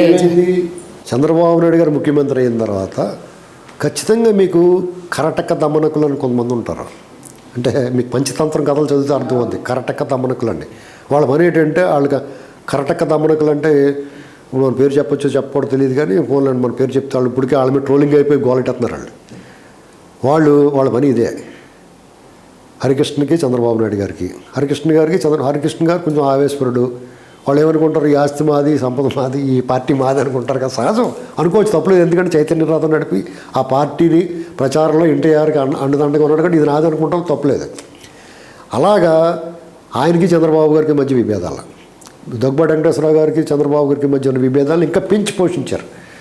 ఆఖరికి చంద్రబాబు నాయుడు గారు అనేటువంటి వ్యక్తిని ఆయన ఈ వచ్చేస్తున్న పేరు ప్రతిష్టలో అనూహ్యంగా దూసుకుపోవడానికి కొంతమంది సహజంగానే ఉంటాయి. దాన్ని మనం తప్పట్టకూడదు. ఈర్ష్య ద్వేషాలు అసూయ లేనివాడు మనిషి కాదు. రాగద్వేషాలకు అతీతంగా ఉంటాడు. మనిషి ఎందుకు అవుతాడు, ఋషి అయిపోతాడు, అడవుల్లో పోయి తపస్సు చేసుకుంటాడు తప్ప రోడ్ల మీద తిరగడు కదా. ఇప్పుడు ఇలాంటివన్నీ ఐహిక వాంఛలు, ఐహిక ఈ భావాలన్నీ వదిలేసుకున్నాడు అనుకోండి, ఆడు మనిషి ఎందుకు అవుతాడు? అడవుల్లో కూర్చుని దుంపలు కాల్చుకు తింటా కూర్చుంటాడు దేవుడు అనుకుంటా. వీళ్ళు మనుషులే కదా, వీళ్ళు రాజకీయ నాయకులే కదా, వీళ్ళకి రాగద్వేషాలు ఉంటాయి కదా, ఆ సహజంగానే వాళ్ళకి ఉన్నాయి. దాన్ని కొంచెం ఉంటే ఇంకొంచెం పెద్ద చేసి ఊది దాన్ని ఆ ఒత్తిని ఆరిపోకుండా ఇంకా పెంచేవాళ్ళు రెడీగా ఉంటారు. అలాగా వాళ్ళు దూరం చేశారు. ఈ చంద్రబాబు నాయుడు గారిని వాళ్ళేంటి, నా తండ్రి గారు పెట్టిన పార్టీ కనిపించలేదు హరికృష్ణ గారికి, వాళ్ళ మామగారు పెట్టిన పార్టీ కనిపించలేదు. చంద్రబాబు నాయుడు గారు వెనకాల ఉంటారా ఈ కార్యకర్తల పార్టీని దీన్ని సర్వనాశనం చేసేద్దామని ప్రతిని పూనేశారు వాళ్ళు. కానీ ప్రజలు చాలా విజ్ఞులు. తెలుగుదేశం పార్టీ కార్యకర్తలు అంటే ఇది నిర్మించడం వరకే కోట, ఆ కోట దుర్భేద్యమైన కోటను ఎవరు పగలగొట్టలేరండి. అది చంద్రబాబు నాయుడు గారు కలిసి వచ్చిన అంశం. ఈవెన్ ఎన్టీఆర్ కుటుంబ సభ్యులను కూడా ఓడించి ఇంట్లో పెట్టారు. అక్కడ 99 ఎన్నికలు వచ్చేటప్పటికి ఇప్పుడు 96లో లేకపోతే 98లోనో బీజేపీ కొన్ని సీట్లు వచ్చినాయి, మాకు 18% ఉంది, 19% ఉంది అని చెప్పుకుంటారు వాళ్ళు. వాళ్ళు ఎప్పుడు కూడా ఇక్కడ 1-2% అప్పటి ఆయాల నుంచి ఇవాళ వరకు కూడా దాన్ని దాటకలేకపోవడం అనేటువంటిది ప్రపంచ రికార్డు. వాళ్ళు దాటలేరు. వాళ్ళు ఎప్పుడు దాటారు, ఎప్పుడన్నా ఓట్లు ఎప్పుడు వచ్చినాయి, టీడీపీ తోటి ఉన్నప్పుడో, లేకపోతే అన్న టీడీపీ అని టీడీపీకి వ్యతిరేకంగా లక్ష్మీపార్వతి గారు ఇలాంటి వాళ్ళందరూ వాళ్ళు సహకరించినప్పుడు కొద్దిగా ఓటు బ్యాంక్ వచ్చింది, వాళ్ళకి కొంత ఓటు షేర్ వచ్చింది. వాళ్ళు కూడా రామారావు గారు దిగిన వెంటనే వచ్చిన ఎన్నికలు కాబట్టి ఆ భావోద్వేగాలకు లోనైన వాళ్ళు కొంతమంది అటుపక్క సమర్థించి ఉండొచ్చు. కానీ 3 ఏళ్ళు చంద్రబాబు నాయుడు గారి విధానం ఇట్టి పరిస్థితుల్లోనూ లక్ష్మీపార్వతి గారిని వేధించకపోవటం, వాళ్ళ పేరు తలవకపోవటం, వాళ్ళని ఎట్టి పరిస్థితుల్లోనూ వాళ్ళని ఇబ్బంది పెట్టాలన్న ఆలోచన కూడా చేయకపోవడంతో ప్రజలు నమ్మారు. ఆయన పనితీరు చూశారు, ఆయన విజన్ గమనించారు. ఇదేదో చేయాలనుకుంటున్నాడు ఈయన మనం సహకరించాలి, పని చేస్తున్నాడు అనేటువంటిది నమ్మారు ప్రజలు. నమ్మారు కాబట్టి 99లో రాజశేఖర రెడ్డి గారు కాంగ్రెస్ నుంచి ఆయనకి చాలా అనుకూల అంశాలు ఉన్నాయి. అప్పుడు ఎలాగంటే ఎన్టీఆర్కి వెన్నుపోటు పొడిచాడు అనేటువంటిది అపనింద చంద్రబాబు నాయుడు గారి మీద. చెప్పులు వేయించడం అనేది 5 ఏళ్ళు ప్రభుత్వంలో ఉన్నారు కాబట్టి ఆ ప్రభుత్వ వ్యతిరేకత, రామారావు గారి మీద చెప్పులు వేయించారు అనేటువంటిది ఒక ఆరోపణ. అది ఖచ్చితంగా రామారావు గారి మీద వేయలేదు, లక్ష్మీపార్వతి గారి మీద వేసి నేను చెప్తున్నాను. ఇవాళ వాళ్ళు కూడా చెప్పారు చాలామంది. దాన్ని గట్టిగా చెప్పలేకపోవడం అనేటువంటి వాళ్ళ బలహీనత మనం ఏం చేయలేం. అయితే ఈ రాజశేఖర రెడ్డి గారికి అనుకూలమైన అంశాలు, ఇన్ని అనుకూలమైన అంశాలు ఉన్నాయి. సొంత కుటుంబం నుంచి పార్టీ పెట్టారు, అన్న తెలుగుదేశం పెట్టి ఆహ్వాన ఓట్లను కేంద్రంగా చేసుకుని రాష్ట్ర వ్యాప్తంగా అభ్యర్థులు నిలబెట్టారు. ఏంటండి ఇది కాకుండా లక్ష్మీపార్వతి గారు జోరేగా ఎప్పటికప్పుడు మాట్లాడుతూనే ఉన్నారు, ఎప్పుడు ఎవరు మర్చిపోకుండా. ఇవన్నీ ఒక ఎత్తు అయితే ఉచిత విద్యుత్తు హామీని 99లోనే ఇచ్చాడు రాజశేఖర రెడ్డి గారు. కొత్తగా 2004లో ఉద్ధరించడానికి ఏం రాలేదు, అప్పుడే రాయేసాడు. అప్పుడే ఆ రాయేసిన కించపరిచే మాటలు చంద్రబాబు గారిని చులకన చేస్తూ మాట్లాడడం అనేటువంటి అప్పుడే స్టార్ట్ చేశాడు. ఆయన వ్యక్తిత్వ హననం, బాడీ షేమింగ్, ఆయన వ్యవస్థలు మేనేజ్ చేస్తాడనేటువంటిది, ఇలాగ అనేక రకాలు ఆయన ఎన్ని రకాలుగా కించపరచాలో అన్ని రకాలు కించపరిచారు. కానీ చంద్రబాబు గారిని ప్రజలు నమ్మారు. ఈ బీజేపీ వాళ్ళు ఏం చెప్పుకుంటారు, ఈ వాజ్పేయి గారి వల్ల బీజేపీకి ఇమేజ్ వచ్చింది కాబట్టి ఆయన. అసలు బీజేపీ నిలబడతానికి కారణం ఎవరు? 98లో కానీ 99లో కానీ అసలు 98లో 13 నెలలు పరిపాలన చేయడానికన్నా చంద్రబాబు నాయుడు గారు తటస్థంగా ఉండటం వల్లే, సమాన దూరం పాటించడం వల్ల మీరు 13 నెలలన్నా చేశారు. ఆ 13 నెలల్లో చేయడం జయలలిత గారు ఒక్క ఓటుతో మిమ్మల్ని పడగొట్టేయడం కాబట్టి ఆ రకంగా ప్రజల్లో మీరు ఉండాలని కోరుకున్నారు.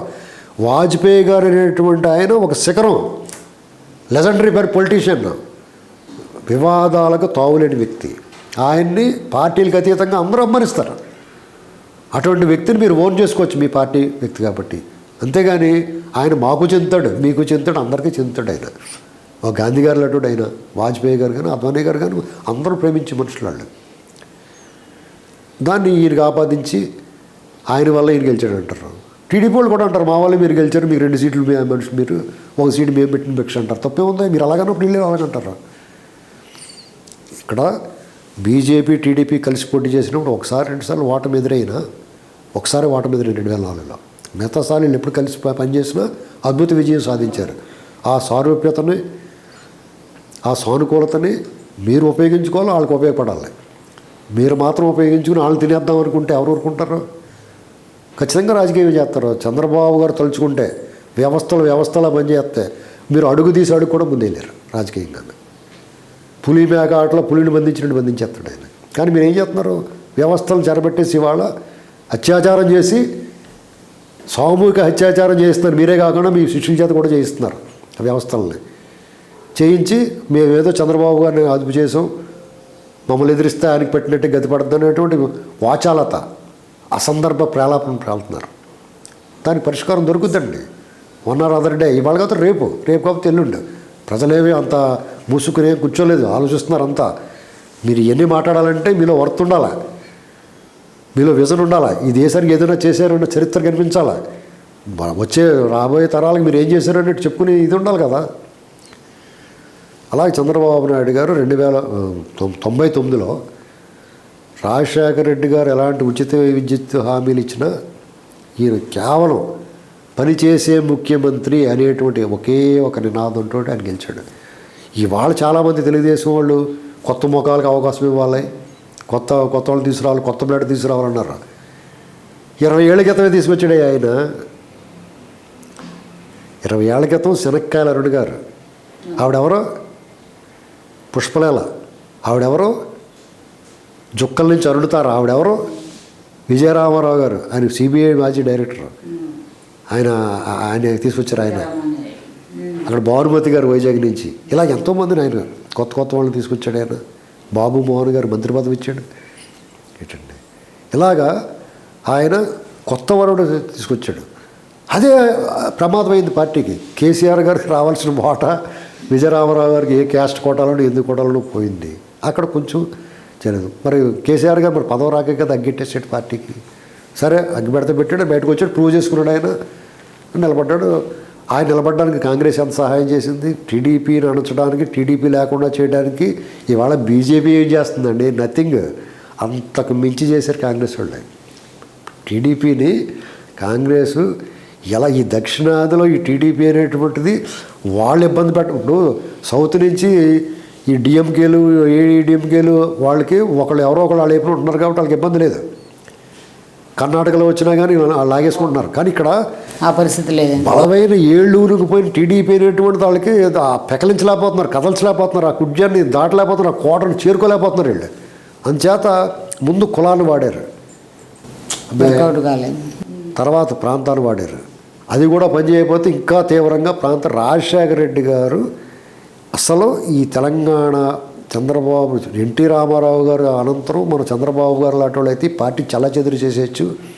హరికృష్ణ గారు లేకపోతే కుటుంబ సభ్యులు అయితే వాళ్ళు మన పార్టీ అందరినీ కలిసికట్టుగా ఉంచలేరు. వాళ్ళు దీన్ని చల్లచెదురు చేసేసి మొత్తం రకరకాలుగా విన్యాసాలు చేసేయచ్చు అని లెక్కేసుకున్నారు. కానీ ఇంకా స్ట్రాంగ్ చంద్రబాబు నాయుడు గారి చేతిలోకి వెళ్ళకూడదు అనుకున్నారు వాళ్ళు. చంద్రబాబు నాయుడు గారి చేతిలోకి వెళ్తే వాళ్ళకి తెలుసు కదా చంద్రబాబు నాయుడు వెళ్ళటోళ్ళు. ఎందుకంటే కాంగ్రెస్ నుంచి వచ్చాడు కాబట్టి ఆయన వ్యవహారం ఎలా ఉంటుందో తెలుసు వాళ్ళకి.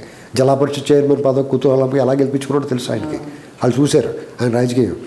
అంచేత బాబోయ్ ఇంతటి ప్రమాదం అనుకున్నారు వాళ్ళు. అనుకుని ఆయన లేకుండా ఎవరున్నా పర్లేదు అన్నట్టుగా వాళ్ళు వ్యవహరించారు, వాళ్ళు సపోర్ట్ ఇచ్చారు. కానీ చంద్రబాబు నాయుడు గారి చేతుల నుంచి పార్టీ ఎక్కడ కూడా చేజారలేదు. కార్యకర్తలందరూ కూడా వాళ్ళకి తెలిసినట్టు వీళ్ళకి తెలియదు ఏంటి చంద్రబాబు గారు ఉంటే ఎలా ఉంటుంది, లేకపోతే ఇంకో కుటుంబ సభ్యులు ఇంకొకలా ఉంటే ఎలా ఉంటుంది అనేటువంటి తెలీదా. ఎన్టీఆర్ గారి పేరు ఇవాళకే శ్రద్ధ ఉత్సవాలంటే మనం చెప్పుకుంటున్నాం. అదే మామూలుగా ఈ పార్టీ వచ్చి పోయిందనుకోండి, నాగేశ్వరరావు గారు అలాగే చేసినట్టు చేస్తారు అంతే. లెజెండరీ పర్సన్ కాబట్టి ఎన్టీ రామారావు గారు ఆ సినిమా విషయంలో సూపరు. ఇక ఆయన తిరుగులేని వ్యక్తి, ప్రపంచ విశ్వవిఖ్యాతుడైన. అలాగే ఆయన పరిపాలనలో పేద ప్రజలకు అన్నం గిన్నె అన్నారు కాబట్టి అంతవరకు చేస్తారు. ఇవాళకి కూడా వాడవాడల మూల గ్రామాన రేపు తెలుగుదేశం జెండా ఎగురుతుంది. ఆయన జయంతి ఉత్సవాలు అది ప్రతి జయంతి వర్ధంతికి ఆయనకి నివాళులు అర్పిస్తున్నారు, ఆయన స్మరించుకుంటున్నారు. ఇప్పుడు ఇది ఒక పండగలా జరుపుకుంటారు. కారణం ఏంటి? ఆ పార్టీ లైవ్లో ఉంది కాబట్టి, ఆ కార్యకర్తలు ఇంకా లైవ్లో ఉన్నారు కాబట్టి. ఇక్కడ పార్టీ లేదన్న తెలంగాణలో రేపొద్దున ఒక సునామీ వస్తుంది చూడండి. ఎన్టీఆర్ గారి 100వ జయంతి ఉత్సవాల్లో మనం అబ్జర్వ్ చేద్దాం చూడండి. నా ఎక్స్పెక్టేషన్ ఇది అవునా కాదో మీరు తర్వాత చెప్తారు. కానీ నేనేమనుకుంటున్నానంటే ఎన్టీఆర్ 100వ జయంతి ఉత్సవాల సందర్భంగా తెలుగుదేశం క్యాడర్ అందరూ కూడా ఎక్కడెక్కడ మూలలు ఉన్న వాళ్ళు కూడా బయటకు వస్తారు. ఖచ్చితంగా తెలుగుదేశం పార్టీకి తెలంగాణలో కూడా పునర్వైభవం వస్తుందండి. ఇది కేవలం ఎవరి వల్ల సాధ్యమైంది? చంద్రబాబు నాయుడు గారి వల్ల సాధ్యమైంది. చంద్రబాబు నాయుడు గారు ఎంత బలమైన వ్యక్తి కాకపోతే దక్షిణాది నుంచి మోడీ గారు ప్రత్యేకమైన శ్రద్ధ పెడతాడు. జగన్ గారు ఖచ్చితంగా వాళ్ళు జగన్ గారు బలమైన వ్యక్తి అనుకోవట్లేదు. వాళ్ళు తీసుకొచ్చి ప్రతిష్ఠించారు. ఆ గుడికి బాగా వస్తున్నారు జనం, హుండీ బాగా నిండుతుంది, ప్రసాదాలు కొబ్బరికాయలు అట్టుపళ్ళు బాగా సమర్పిస్తున్నారు, కొడుతున్నారు, బాగానే ఉంది ఆదాయం అనుకుంటున్నారు. అలాగే కేసీఆర్ గారిని కూడా మొదట ఆయన గెలిచిన తర్వాత వాళ్ళే ప్రతిష్ఠించారు. లేకపోతే 4 నెలల సాధారణ ఎన్నికలు ఉన్నా 3 నెలల ముందస్తు ఎన్నికలకు పర్మిషన్ ఇచ్చారంటే ప్రజలు కూడా ఆలోచించుకోవాలి. ఇక్కడ ఏం కుట్ర జరుగుతుంది అనేటువంటిది. దాని అర్థం ఏంటండి? లింగుడో గారు ఏం చేశారు గతంలో 2003లో? ఇది చెప్పడం చేత కాదు వీళ్ళకి. ఈ కాంగ్రెస్ వాళ్ళకి చెప్పారు చేత కాదు, తెలుగుదేశం వాళ్ళకి చేత కావట్లేదు. అది చెప్పాలి కదా. ఇదొకటి. తర్వాత ఇప్పుడు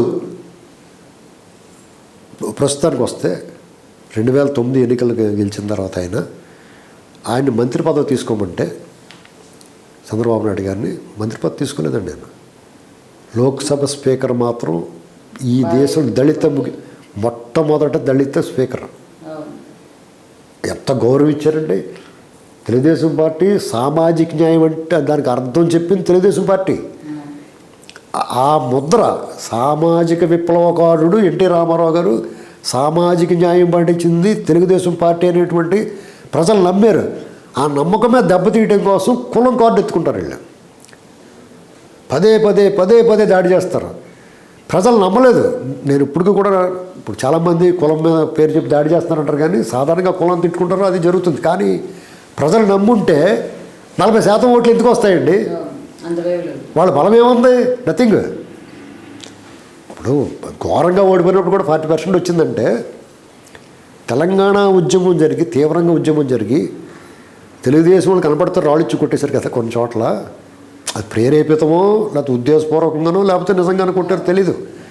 అటువంటి పరిస్థితుల్లో కూడా రాష్ట్రం విడిపోయిన తర్వాత వెంటనే వచ్చిన ఎన్నికల్లో 14 స్థానాలు వాళ్ళు గెలుచుకున్నారు. 2 ఎంపీలు, ఒకటి పొత్తుతో ఒక ఎంపీ, 5 సీట్లు పొత్తుతో ఉన్న బీజేపీ గెలిచింది. ఒక 10-20 చోట్ల 2వ స్థానంలో ఉన్నారు. చాలా సమీపంగా 3వ స్థానంలో ఉన్న, చాలా సమీపంగా ఉన్నది ఒక 10-20 స్థానాలు ఉన్నాయి. అంటే ఎంత బలంగా ఉన్నట్టు పార్టీ. ఈ పార్టీని ఎవడన్నా తీసేద్దాం, రేపు బాబు సర్దేసుకోవాలి అనగలరా ఎవరన్నానే? వీళ్ళంతటా వీళ్ళు ఈ గుడారాన్ని మూసి రిపేర్లు చేసుకుంటున్నారు అనుకుంటున్నాను నేను. ఖచ్చితంగా చంద్రబాబు గారు కొన్ని విషయాల్లో మౌనం వాళ్ళకి దడదడ గజగజ ఉనికిస్తుంది అనుకుంటున్నాను నేను. నా అభిప్రాయం అది. మాట్లాడతారు, కించపరుస్తారు, హేళన చేస్తారు, ఎగతాళి చేస్తారు. అటువైపు నుంచి రెటార్ట్ ఉండదు కాబట్టి 99 తర్వాత ఆయన ఈ రాష్ట్రాన్ని ఇంకా ముందుకు తీసుకెళ్ళాలి, సరిపోలేదు. ఆయన చేతిలోకి అధికారం వచ్చేటప్పటికి జీతాలు ఇవ్వాలని పరిస్థితి ఇప్పుడున్న కండిషన్ కానీ దారుణంగా ఉంది. అప్పుడు బడ్జెట్ కూడా లేదు, ఆదాయాలు లేవు. అప్పుడే సంస్కరణలు మొదలవుతున్నాయి. పివి నరసింహారావు గారు తీసుకొచ్చిన సంస్కరణలో అమలు అవ్వటం, మన్మోహన్ సింగ్ గారు ఆర్థిక మంత్రిగా అప్పుడప్పుడే మొదలవుతున్నాయి. అప్పటికప్పుడు మొక్కేసిన వెంటనే ఎలాగొస్తాయి ఫలితాలు. ఆ క్రమంలో ఆ ప్రభావం వల్ల చంద్రబాబు నాయుడు గారు కూడా కొన్ని సంస్కరణలు విద్యుత్ సంస్థలను 2గా తీసి జెన్కో, ట్రాన్స్కో చేసి ఆ విద్యుత్తుకు సంబంధించిన ఆ సమస్య ఆయన తీసుకున్న సంస్కరణల ఫలితం రాజశేఖర రెడ్డి గారికి మంచి ఉచిత విద్యుత్ ఇవ్వగలిగాడు ఆయన. ఏంటండి అది? కనీసం రాహుల్ గాంధీ గారు వాళ్ళు ఒప్పుకుంటారు ఆ విషయం. రాజశేఖర రెడ్డి గారు ఒప్పుకోండి. ప్రతిరోజు కూడా రాజశేఖర రెడ్డి గారు ఇది నా ఘనత అంటాడు ఆయన. కొయ్యి అని చెప్పామంటాడు ఆయన. అది ఎవరు తీసుకొచ్చారండి? సత్యరామలింగరాజు గారు. ఆయన ఏం చేశారండి వీళ్ళు? సత్యరామలింగరాజు గారు ఎవరి పక్కన కూర్చోబెట్టారు చంద్రబాబు గారు? వీళ్ళు ఎక్కడ తీసుకెళ్ళి కూర్చోబెట్టారు? ప్రతిదీని మైక్రోసాఫ్ట్ తీసుకొచ్చాను, లేకపోతే బిల్ క్లింటన్ తీసుకొచ్చాను అని చెప్పి చంద్రబాబు గారు చెప్తే ఎగతాళి చేస్తారు కదా. ఖచ్చితంగా ఆయన కోసం వచ్చారు. ఒక భారతదేశంలో ఒక రాష్ట్రం, ఆ రాష్ట్రానికి సంబంధించిన ముఖ్యమంత్రి ఇంత ఆసక్తి కనబరుస్తున్నారంటే వాళ్ళు ముచ్చటపడ్డారు. వాళ్ళ తాలూకు సంస్థలను ఇక్కడ పెట్టడానికి ఒప్పుకున్నారు. వాళ్ళకి స్థలం ఇచ్చి వాళ్ళు ఎంకరేజ్ చేశాడు ఆయన. ఐబిఎంకి సంబంధించిన కథనాలు వింటుంటే చంద్రబాబు గారు చేసిన కృషి ఇవాళ హైదరాబాదులో వీళ్ళు ఎవరన్నా చంద్రబాబు గారు కించపరిచారంటే వాళ్ళు విశ్వాసఘాతుల కింద లెక్క. ఇవాళ ఒక కాంక్రీట్ వరం. ఆ రోజు హైటెక్ సిటీ పునాది జనార్దన్ రెడ్డి గారు వేశారంటాడు. పునాది వేసి వదిలేస్తే రాజీవ్ గాంధీ టెక్నాలజీని అభివృద్ధి చేశారంటారు. కరెక్టేనండి. రాజీవ్ గాంధీ గారు టెక్నాలజీ ఆయన ఆద్యుడు. రాజీవ్ గాంధీ గారు దాన్ని అమలు చేశాడు. ఈయన దాన్ని ముందుకు తీసుకెళ్ళాడు. వాళ్ళకి వసతులు ఏర్పాటు చేశాడు, సౌకర్యాలు ఏర్పాటు చేశాడు. ఇంటర్నేషనల్ ఎయిర్పోర్ట్ కావాలనుకున్నాడు. అసలు ఆ ఆలోచన ఉండాలి కదా. 2020 విజన్ 2020 అన్నాడు. 2020కి ఏమైంది హైదరాబాదు సైబరాబాద్ ఇదివరకు జంట నగరాలు హైదరాబాదు సికింద్రాబాదు, ఇవాళ ఇంకొక నగరం ఏర్పడింది కదా. ఇప్పుడు మనం హైదరాబాదు 400 సంవత్సరాల చరిత్ర ఉన్నది, అది హెరిటేజ్, మన భావోద్వేగ బంధం మనదే, మన తెలుగు వాళ్ళకి సంబంధించింది. ఆ ఎమోషన్ ఉంటుంది మనకి. కానీ ఎమోషన్ ఉంటే బో పెట్టదు కదా మనకి. ఎమోషన్ ఎక్కువైపోతే నీరసం వస్తుంది చివర. కానీ మనకు ఫుడ్ ఉండాలి కదా. ఇవాళ ఉపాధి కల్పించింది ఎవరో, ఆదాయాన్ని సమకూర్చేది ఎవరో, సంపద సృష్టించింది ఎవరో, ఆ మూలానికి అమ్ముకులు. ఇప్పుడు మీరు ఇవాళ మామిడి చెట్టు పండు కోసుకు తినేస్తూ ఉంటారు కోసుకుని, కానీ ఆ మొక్క వేసిన వాళ్ళు ఎవరో మీకు కనీసం ఒక్క క్షణం తలుచుకోవాలి కదా. ఆ చెట్టునిచ్చే నీళ్ళలో మీరు సేద తిరుగుతున్నప్పుడు ఎవరో మహానుభావుడు బాగా నాటించాడు చెట్టు హాయిగా పడుకున్నావు ఒక్క క్షణం ఆలోచించాలి కదా. మీరు కృతజ్ఞతగా వాళ్ళకి మీరు డిపాజిట్లు లేకపోతే వాళ్ళకి ఏదో ధనం చేకూర్చమని కనీసం కించపరచకూడదు కదా. ఇవాళ ఐటీ కంపెనీలు మొలిచినాయండి అక్కడ. ఒక్కసారి ఆ ఫైనాన్షియల్ డిస్ట్రిక్టు, ఆ గచ్చిబౌలి ఏరియా, ఆ హైటెక్ సిటీ, మాదాపూర్ అవన్నీ చూస్తే ఒకనొకప్పుడు ఒంటికాయ సొంటి కొమ్ములాగా అక్కడ ఈ సైబర్ టవర్స్ కనిపిస్తుంటే ఎంత హేళన చేశారండి. మాకు ఎన్ని అవసరమా, ఫ్లైఓవర్లు అవసరం, ఈ రోడ్లు అవసరమా, తొండలు గుడ్డు పెట్టి కానీ ఈ రాజశేఖర రెడ్డి గారు కదా మాట్లాడారు. ఇవాళ వాళ్ళు వారసులే కదా కించపరుస్తున్నారు. ఇవాళ వాళ్ళే కదా ఇప్పుడు పెద్ద పెద్ద టైర్లు ఉన్న కార్లు తిరుగుతున్నారు ఆ రోడ్ల మీద. వాళ్ళ ఆస్తులు ఇక్కడ సమకూర్చున్నారు, 1000 ఎకరాలు పోగేసుకుని దాని వాల్యూ తగ్గకూడదని విశ్వప్రయత్నం చేస్తున్నారు కదా. చంద్రబాబు నాయుడు గారు తీసుకొచ్చిందే కదా. ఆయన కూడా వీళ్ళలాగే పప్పు బేలాల కింద పనిచేసి 5 ఏళ్ళు చాలు, నా లైఫ్ టైం అచీవ్మెంట్, ఒకసారి ముఖ్యమంత్రి అయితే చాలులే అనుకుని ఊరుకుంటే ఇవాళకే కూడా మనం అనాప్షాహి ద్రాక్ష పళ్ళు రోడ్డు మీద పెట్టుకుని అమ్ముకునే పరిస్థితి ఉంటుందండి. ఇవాళ కాంక్రీట్ వనం, కాంక్రీట్ జంగిలు, ఉపాధి కూడా కల్పించాలి ప్రతి ఈ తెలుగు రాష్ట్రాలుగా దేశం మొత్తం అక్రాస్ ఇండియా, భారతదేశం నలుమూలల నుంచి వచ్చి హైదరాబాదులో నివసిస్తున్నారు, ఇక్కడ సెటిల్ అయ్యారు, ఇక్కడ ఉన్న కంపెనీల్లో ఉద్యోగాలు చేసుకుంటున్నారు. 10,000, 15,000, 25,000, 30,000, 40,000, 1,00,000, 10 లక్షలు వాళ్ళ స్థాయికి తగ్గట్టుగా వాళ్ళకున్న క్వాలిఫికేషన్ సరిపడగా వాళ్ళ హాయిగా బతుకుతున్నారు ఇక్కడ. అటువంటి దాన్ని చంద్రబాబు నాయుడు గారిని మీరు గౌరవించకండి, పోనీ కనీసం అవమానించకండి. ఒక శక్తి, ఒక ప్రకృతి ఉంటుంది, ఎప్పుడో కూడా మళ్ళీ దెబ్బేసేస్తుంది ఇలాంటి తప్పుడు పనులు చేస్తే. అసలు విశ్వాసఘాతకులు వీళ్ళు. వీళ్ళకి మనం ఏం చేసినా అనవసరం, అలాంటి పాపం అతను చేసాడు, అతను ఎలాగంటున్నారు, దేవుడు అయితే మాత్రం నన్ను మాత్రం అనరా వీళ్ళు అనుకున్నాడు అనుకోండి, దేవుడు ఇబ్బంది వస్తుంది కదా. అంచేత చంద్రబాబు నాయుడు గారి ఎపిసోడ్లో 2004 వరకు ఆయన రాజకీయం చేయకుండా అభివృద్ధి చేసాడు కాబట్టి ఓడిపోయాడు. ఇక్కడ రాజకీయమే చేసి వాళ్ళు గెలుస్తున్నారు. గెలుపుకి అభివృద్ధికి సంబంధం లేదు. చంద్రబాబు నాయుడు గారు ఇప్పటికన్నా ఆయన చాలా చేసాడు ఈ రాష్ట్రాలకి. ఇంకా చేయాలంటే రాజకీయం కూడా చేయాలి. రాజకీయం కూడా ఎలా చేయాలంటే కన్నుకు కన్ను, పన్నుకు పన్ను అన్నట్టు ఉండాలి. ఈ ముళ్ళు ఆ ముళ్ళుని తీయడానికి సహకరించింది కదా అని ఈ ముళ్ళుని తీసి దాచిపెట్టుకోకూడదు. ఆ ముళ్ళు గుచ్చుకుంటూ ఉంటాయి. దాని అర్థం ఏంటో తెలుసా? కొన్ని పాములు తోకలో ఉన్నాయి. ఇప్పుడు ఆ తోకలో ఉన్న పాముల్ని మీరు పాలు పోసి జాగ్రత్తగా పెంచారనుకోండి, ఆ పాము మిమ్మల్ని మీ వారసంలో కరుస్తుంది. అది చూసుకోవాలి ఆయన. ఏంటండి అలాంటి పొరపాట్లు చేశాడు ఆయన. కొన్ని పాములకు పాలు పోసి పెంచాడు ఆయన. ఆ పాములు ఇవాళ విషం కక్కుతున్నాయి ఆయన మీద. అది గమనించాలి. రాజకీయం చేయాలి ఖచ్చితంగా. చాలామంది చంద్రబాబు గారు వాడుకుని వదిలేస్తాడు, అసలు విశ్వసనీయత ఉండదు, కన్నింగ్, ఇలాంటి మాటలు మాట్లాడుతుంటే ఈ విషయాలు కొన్ని తెలిసిన వ్యక్తులుగా చాలా బాధ వస్తుంది. ఎందుకు మాట్లాడాలి ఆయన? ఏంటి అవసరం ఆయనకి? ఇవాళ మనం ఓడించారు ఆంధ్రాలో, హాయిగా ఇంట్లో కూర్చోవచ్చు కదా. 151 సీట్లు ఇటు గెలిపించినోడు ఇంట్లో కూర్చున్నాడు. ఈయన కూడా కూర్చోవచ్చు కదా. ఆయన అమావాస్యగా పునర్ కనపడతాడు, ఈయన పొద్దున సాయంత్రం కూడా కనపడుతున్నాడు. దానికి కూడా ఎగతాళి చేస్తాడు. జూమ్ మీటింగ్లు అన్నీ.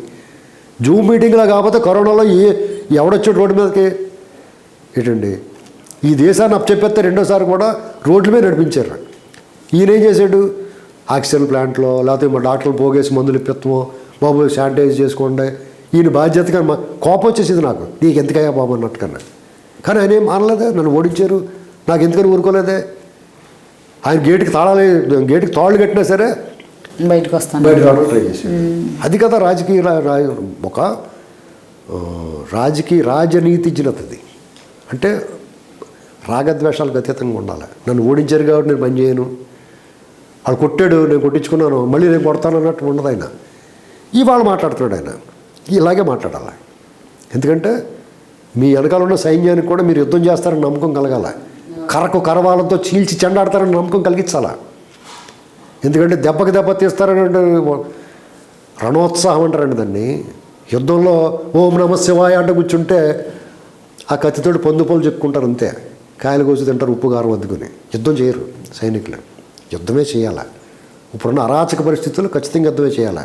2004 ముందు చంద్రబాబు నాయుడు గారు 99 నాటి చంద్రబాబు నాయుడు కావాలి. ఇవాళ 99 నుంచి 2004 వచ్చేటప్పటికి అవరోహణ ఆరోహణ ఈయనకి కిందకి ప్రవహించిందండి.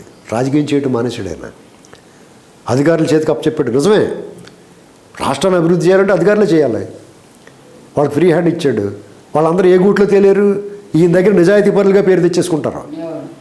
ఆ జీవితకాలం వీళ్ళు సూపర్ వీళ్ళు సినిమాలో చూసినట్టు రాజశేఖర్ లాంటి ఆఫీసర్లు అనుకుంటాం మనం. తర్వాత వాళ్ళు మన దేశోద్ధారుల సినిమాలో మాస్క్ తీస్తే ప్రభాకర్ రెడ్డి కనిపిస్తాడు మనకి, నిజ రూపం బయట ప్రభాకర్ రెడ్డి వెళ్ళ పక్కపక్క వికటాటాసం చేసి కూడా కనిపిస్తాడు. అలాగా వీళ్ళందరూ కూడా అక్కడ చేరారు. చాలామంది ఆశ్చర్యపోవడం వీళ్ళంతా అయింది. సడన్గా ప్రార్థనలు, ఎన్నికలు జరిగి ఫలితాలు వస్తున్నప్పుడు ప్రార్థనలు చేస్తా కనిపించారు. ఇదే బాబు ఇది కొత్త సీన్ అనుకున్నారు అందరూ. ఇలాంటి దృశ్యాలు కొన్ని సడన్గా మారిపోయి ఇక అక్కడి నుంచి ఇక వాళ్ళు ఎక్కడికక్కడ చంద్రబాబు గారు అనగదొక్కాలని పార్టీలు పెట్టించి సెకండ్లు తయారు చేశారు. ఈ సెకండ్లో 2000-3000 ఓట్లే చీల్చేస్తారు. అందరూ చిరంజీవి గారు అనుకుంటారు. చిరంజీవి గారి వాళ్ళ మా తెలుగుదేశానికి నష్టం లేదండి. చాలామంది పొరపాటు పడి ఆయన తిట్టుకుంటారు. ఏమీ కాదు, చిరంజీవి గారు ఆయన పార్టీ, ఆయన నమ్మిన వాళ్ళు ఆయనకి వేశారు ఓట్లు అంతే తప్ప తెలుగుదేశం వాళ్ళు తెలుగుదేశానికి ఎంత నష్టమో కాంగ్రెస్ కూడా అంతే నష్టం. చిరంజీవి గారు పార్టీ పెట్టడం వల్ల తెలుగుదేశానికి వచ్చిన నష్టం ఏంటంటే ఇందులో గుర్తింపు పొందిన నాయకులు, గ్యారంటీగా గెలవగలిగిన వాళ్ళు, అప్పటికి ఓటమి ఎరగిన నాయకులు పార్టీని వదిలేళ్ళారు. అది నష్టం అంతే. ఓటర్ పరంగా టీడీపీకి ఎంత నష్టమో కాంగ్రెస్, కానీ అంతకు మించిన సెకండ్ ఒకళ్ళు తెలుగుదేశానికి ఇబ్బంది పెట్టారు. అంటే కాంగ్రెస్ ఎట్టి పరిస్థితుల్లో ఓటైన వాళ్ళు, తెలుగుదేశం పద్ధతైన పార్టీ అనుకున్న వాళ్ళు అది తెలివిగా అతను ప్లాన్ చేశారు. ఇవాళకి వాళ్ళ మాట మాట్లాడతాడు ఆయన, ఎవరు అధికారులు ఉంటే వాళ్ళ మాట మాట్లాడతాడు. చాలా పెద్ద ఆయన మనం పేరు తలవడం అనవసరం, ఎందుకంటే ఆయన అభిమానులు బాధపడిపోతారు. ఏంటండి ఇక్కడ మనోభావాలు దెబ్బతినేస్తున్నాయి, వాస్తవాలను ఒప్పుకోరు ఎవడున్నాయి. నిజంగా ఈ రాష్ట్రం బాగుండాలని కోరుకున్నవాడు ఆ రోజు కాంగ్రెస్ని సమర్థించకూడదు, ఈరోజు వైసీపీని సమర్థించకూడదు. ఎందుకంటే వాళ్ళ విధానాల వల్ల, వ్యక్తుల గురించి కాదండి.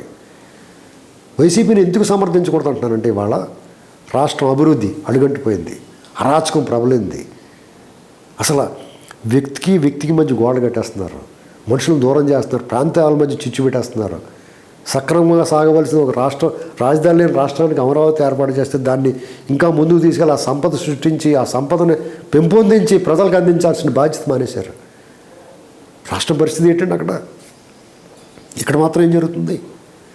ఉద్యమం ఆకాంక్ష నెరవేరిన తర్వాత ఈ రాష్ట్రం ఏం బాగుపడిపోయింది?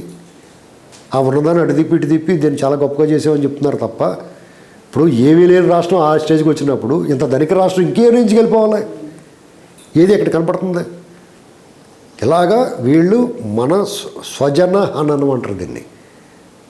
స్వజన హననం అంటే మన జాతిని మనమే నిర్మూలించుకుంటాం, నిర్వీర్యం చేసుకుంటాం.